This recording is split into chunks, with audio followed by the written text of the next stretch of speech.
Given the fact that LeBron James is now in the news for being sued by former Laker or dumbass Laker fans who went out there and bought tickets to go see this clown play his last game just to find out it was a damn Hennessy ad. I guess people like Nick Wright had to go out there and do some damage control and get in front of this story. So as you guys know, LeBron James pump faked the entire sports world, fooled a lot of people like me who thought that this guy was a serious human being. Turns out the guy is still trolling at 40 for a damn liquor ad.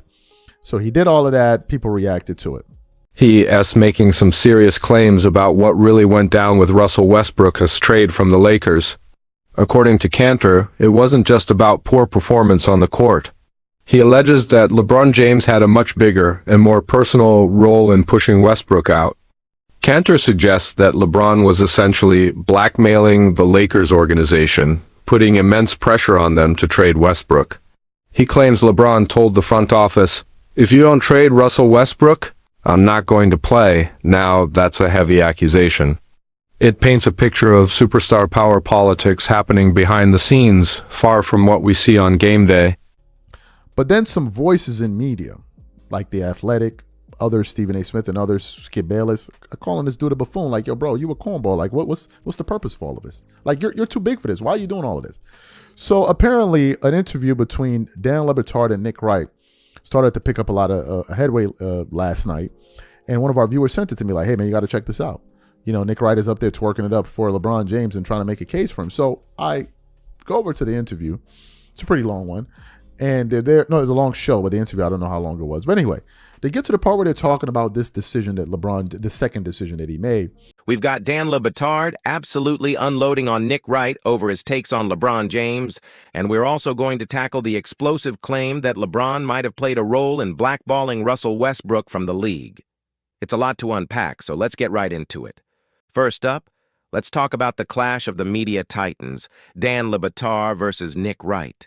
This all started when Nick Wright, who we all know is arguably LeBron's biggest media supporter, made some pretty bold claims. He was essentially arguing that any criticism of LeBron James, particularly regarding his influence on roster moves, is unfair, and that LeBron is held to a standard no other superstar has ever faced. He paints this picture of LeBron as a victim of his own greatness, constantly scrutinized for things that other legends got a pass on.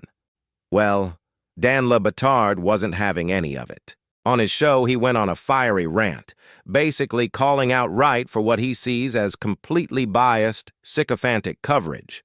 Le Batard's point was that you can't just give LeBron a free pass on everything. He argued that when you're a player of LeBron's stature, with the kind of power and influence he wields, both publicly and behind the scenes, you absolutely have to be held accountable for the consequences of your decisions.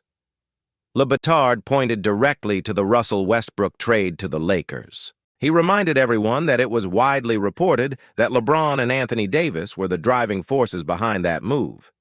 They wanted another playmaker, another star, and they pushed the front office to make it happen, even if it meant giving up valuable assets like Kyle Kuzma and Kentavious Caldwell-Pope, who were key pieces of their 2020 championship team. So, Le Batard's argument is simple. If you're going to take the credit when things go right, you have to take the heat when they go disastrously wrong. And let's be honest, the Westbrook experiment in L.A. was a catastrophe. It just didn't work. The fit was terrible, the chemistry was off, and it arguably torpedoed 2 seasons for the Lakers. For Le Batard, Nick Wright trying to absolve LeBron of any responsibility for that is just journalistic malpractice. He's essentially saying, you can't have it both ways. You can't be LEGM when it suits you, and then just an employee when the moves you pushed for blow up in your face. This really gets to the heart of a bigger debate in sports media. How do we cover our icons? Is it our job to defend them at all costs, like Nick Wright often does for LeBron? Or is it our job to be objective, to call it like we see it, even if it means criticizing a player we admire, which is the lane Le Batard lives in? It's a fascinating clash of philosophies, and it shows the deep divisions in how people view LeBron's legacy and the power he holds.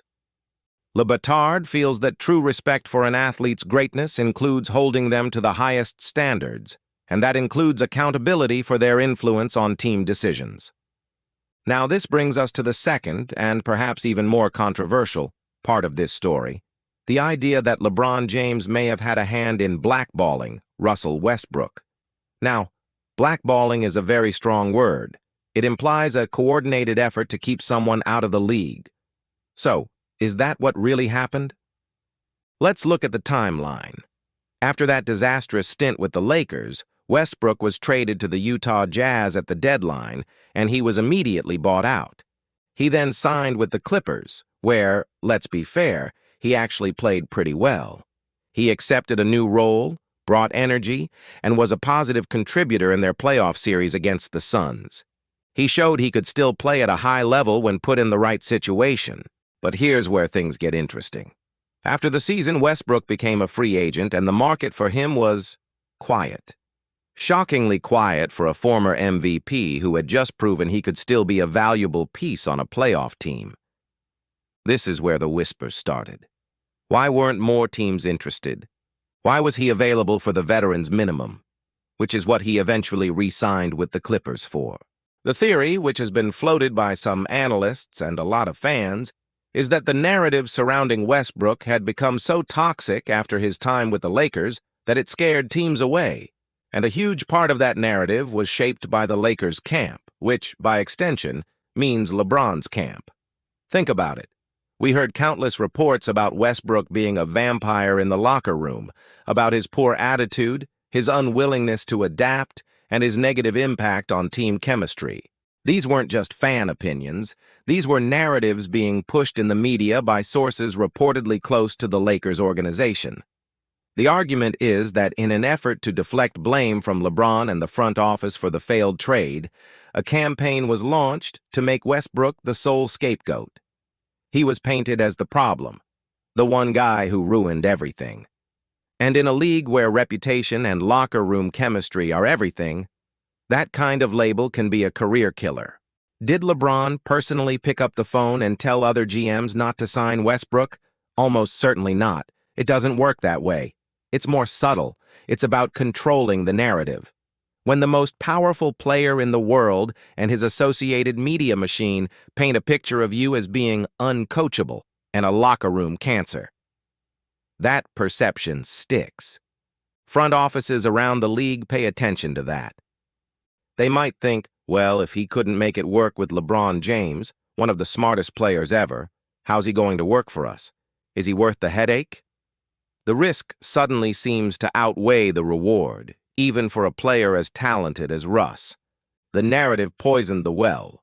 So, while blackballing might imply a direct malicious conspiracy, what's more likely is that LeBron and the Lakers organization, in protecting their own reputations, effectively created a media environment that made Russell Westbrook untouchable for most of the league. They didn't have to explicitly tell teams not to sign him. The negative press that emanated from his Lakers tenure did the job for them. It's a fascinating and, frankly, a pretty dark look at how power and influence can be wielded in the NBA, not just on the court, but in the court of public opinion. It shows that when you're in LeBron's orbit, the stakes are incredibly high. If you succeed, you can win a championship. But if things go south, you might end up being the fall guy, and the fallout can have a massive impact on the rest of your career. It serves as a cautionary tale for other players. Ultimately, this whole saga ties back to Dan Le Batard's original point. The immense power that a player like LeBron James has comes with immense responsibility. It affects trades, it affects coaching decisions, and as we've just discussed, it can even affect the careers and reputations of other players. You can't separate the greatness of the player from the impact of the power broker. Both are part of the story, and both are fair game for discussion and criticism. It's a complicated legacy, and that's what makes it so endlessly fascinating to talk about. What do you guys think? Was Le Batard right to call out Nick Wright? And do you believe the narrative from the Lakers camp unfairly damaged Russell Westbrook's career? Let me know your thoughts down in the comments section below. I'm really curious to hear your take on all of this. Thanks so much for watching, everyone. If you enjoyed this breakdown and want more deep dives into the biggest stories in sports, make sure to hit that like button and subscribe to the channel so you don't miss a thing. We'll see you in the next video.